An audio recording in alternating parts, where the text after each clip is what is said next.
When he walked out of the clubhouse, he was totally different. He didn't want to talk to anybody on the days that he pitched.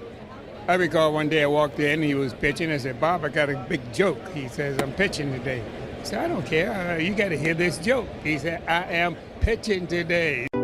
Hack Robert Gibson, the greatest pitcher in the history of the St. Louis Cardinals, the most intimidating pitcher of his era. The right-handed hurler from Omaha, Nebraska, dominated for 17 seasons. Gibson's road to sports stardom was not an easy one. As a child, Gibson suffered from rickets and several bouts of asthma, among other illnesses. This would set the precedent for his determined attitude in sports, as he fought every day to excel. Gibson shined in not only baseball, but was perhaps an even better basketball player.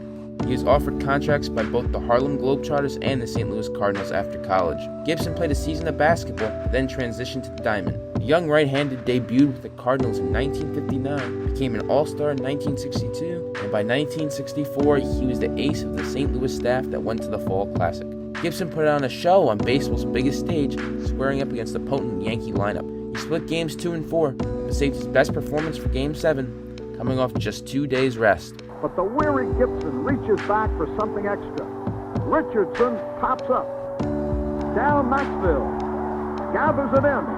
The Cardinals are the new world champions. The ace was rewarded with his first of 2 World Series MVPs and the Cardinals' first championship since 1946. Gibson won 20 games in each of the next 2 seasons, but in the 1967 season, Gibson fractured his leg from a line drive and missed a chunk of time on the field, but he was more than ready come playoff time. In the Fall Classic, Cardinals ace dazzled again, going 3-0 with 3 complete games, but perhaps his biggest accomplishment was with his bat in Game 7.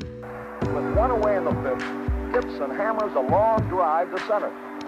The ball lands on a ledge just to the right of the flagpole.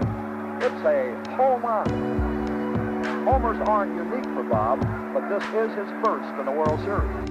Another World Series MVP was headed his way for this performance. In the '68 season, Gibson pitched arguably the greatest season of all time, a 1.12 ERA, 22-9 record, and 13 shutouts. Gibson's ERA was the 3rd lowest all time, and nobody has come close to touching it since. Right-hander's historic dominance led him to an MVP award and his first Cy Young award. Gibson continued to make history as he struck out a record 17 Tigers in Game 1 of the World Series, notched a record 9th straight World Series win as a starter in Game 4. He got it! Struck him out! Look at the scene on the field. McCarver, the first one. Now his infielders all over him. A new world record of 17 strikeouts in 1 game. The '68 playoffs was Gibson's last taste of the postseason as the Cardinals dropped the series in 7 games. Following this season, Major League Baseball decided to lower the pitching mound by 5 inches because of the historic numbers put up by pitchers in 1968, especially by Gibson. The righty continued to dominate the next 2 seasons, winning 20 games in each of them and winning his second Cy Young in 1970. The following season, he notched the only no-hitter of his career in a game against the Pirates. 9th inning, and the fans are on their feet in anticipation. Bob Gibson working on a no-hit, no-run game. Willie Stargell standing between Gibson and the no-hitter. A pitch, swing and a miss. He's done it. A no-hit, no-run game. Gibson reached an important milestone in 1974 as he tried to accomplish something only one pitcher had done before. Went out, the pitch coming, a swing and a miss. He struck him out. And that's 3,000 for Bob Gibson, who gets a standing ovation here at Busch Stadium. He retired in 1975 at age 39 with 251 career wins, a mark that has seldom been reached since the end of World War II, and 3,117 career strikeouts, good enough for second all-time. That same year, the St. Louis Cardinals retired his number 45. 1981, Gibson was elected to the National Baseball Hall of Fame in his first year of eligibility. One writer asked me a few days ago, what did I want to be remembered as? And I thought about it.